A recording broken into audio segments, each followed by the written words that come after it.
Hi, so I'm back for part 2 of our directed drawing lesson.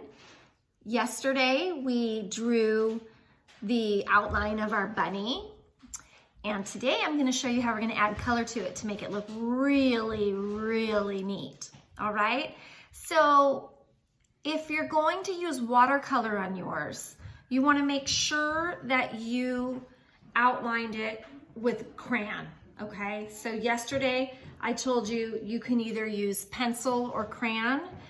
I used black marker, so it would be nice and dark, but now I'm going over this with crayon so that when I use watercolor to do the background, the crayon kind of helps keep the watercolor from kind of smearing into where I don't want it. So if you're going to use watercolor, make sure you go around the outside edges of your bunny with black crayon, okay? Okay, before we add the color, make sure that you have outlined your bunny with black crayon, okay? So if you did it in pencil yesterday, go over it with crayon so it's nice and dark. That's really important. All right, the colors we need for the bunny are going to be real simple. Light pink and dark pink. So light pink looks like this, and dark pink is like magenta, which we've talked about in class, the magenta color. So we are going to start by coloring in the inside part of the bunny's ears light pink. And remember, we know about our beautiful 3-star coloring rules, right? The first one is we stay inside the lines, right? We use colors that make sense. And we make the white part that we're coloring go away, meaning we color it nice and complete. So we're going to color in nice and complete. And notice how my crayon is going slowly so that I am getting inside there using nice strokes of my crayon to make it look really smooth and not looking scribbled. Right? No scribbling, because we are almost in kindergarten. We know how to color, right? So you're going to do that with both ears, okay? Okay, so I'm just finishing up this second ear, and I made sure that I did it nice and complete. Looks pretty good. Now I need my dark pink or my magenta for his little button part of his nose. So that's what I'm going to do next. Okay, I'm going to do that right in here, a little darker.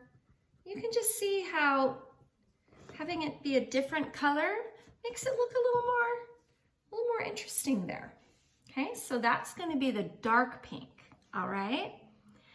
Okay, so I'm going to go back to my light pink, and I'm going to do this part of my bunny. I could have done the 2 parts of the ears and then gone on to this, but I kind of felt like switching it up and using my magenta here. So now I'm going back to my light pink, and I'm going to use my best coloring, and I'm going to color in this right on top of his teeth. Now, think, do we want to color his teeth pink? What do you think? Good. No, we don't want to color his teeth pink. So you want to take your time. You don't want to go just and get your crayon on his teeth. Leave his teeth or her teeth white. We're actually going to leave a lot of our bunny white. You'll see how this works. Okay. I'm almost done with this part.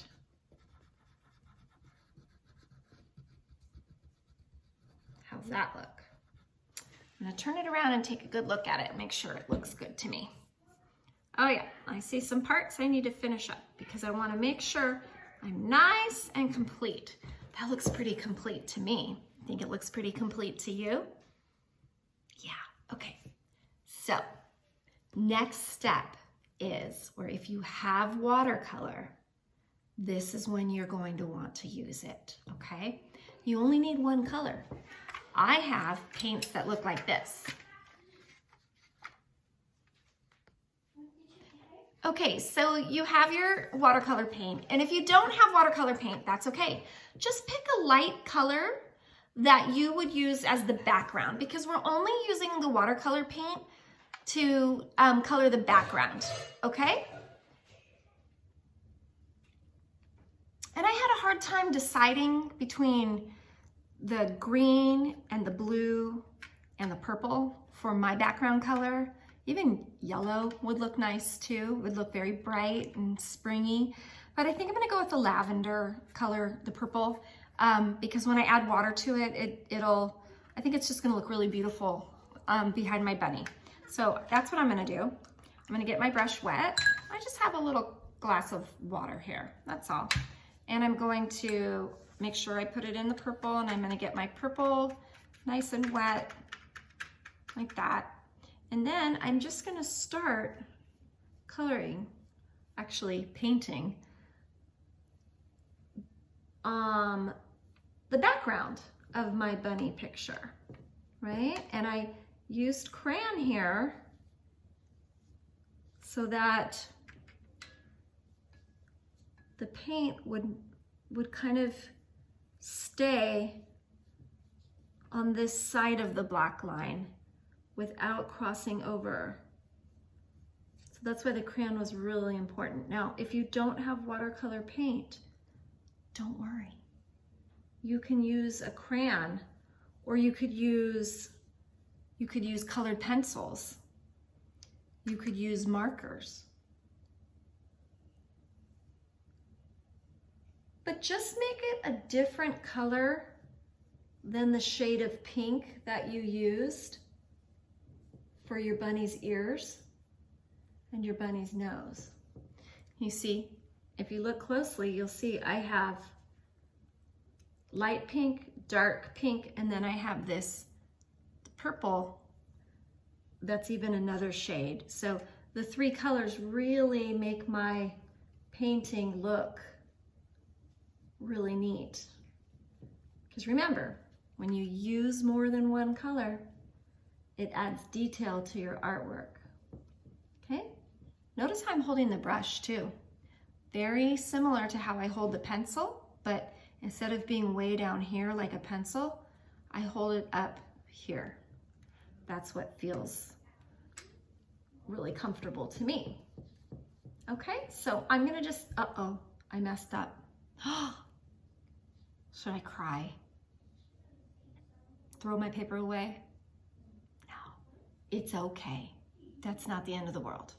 I'm gonna keep trying really hard.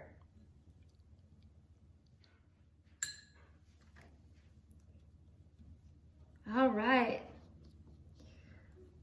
I'm just about finished. I'm just kind of putting the final finishing touches on my bunny. See how neat the background color makes it look? Really just makes it pop, right? So I was thinking while I was painting the background color on mine, if you really wanted to have some fun with bunnies, you could do more than one of these and make like a little collage of bunnies. And as you do that, like if you wanted to do a second one, you could change the whiskers and make the whiskers look different. You could make the teeth look different if you wanted. You could make it so the teeth are different sizes. You could change the background color. You could paint one with a blue background or a yellow background. You could even do dark pink here and light pink for the button nose. You could change it up a little bit and make a few bunnies if you wanted, and then you'd have some cool decorations. They also make great gifts too. So if you wanted to send a bunny to maybe a relative far away, you could paint a bunny and then you could sign your name, and you could even, you could write a note, "Some bunny loves you," people like that, okay? Or if you decide you just want to keep your bunny to yourself and you've decided on a name for your bunny, tomorrow we're going to practice just writing a sentence to tell the name of our bunny's name, the name of our bunny. We're gonna write a sentence that gives the name of our bunny. Okay, but it is a thoughtful idea if you wanted to paint an extra one and send it to someone. Everybody likes getting mail anyway, right? Okay, so take good care. I will see you for our next lesson on writing a sentence to tell the name of our bunny. Do you know your bunny's name yet? I think I know mine, but you're gonna have to wait till next time. Okay.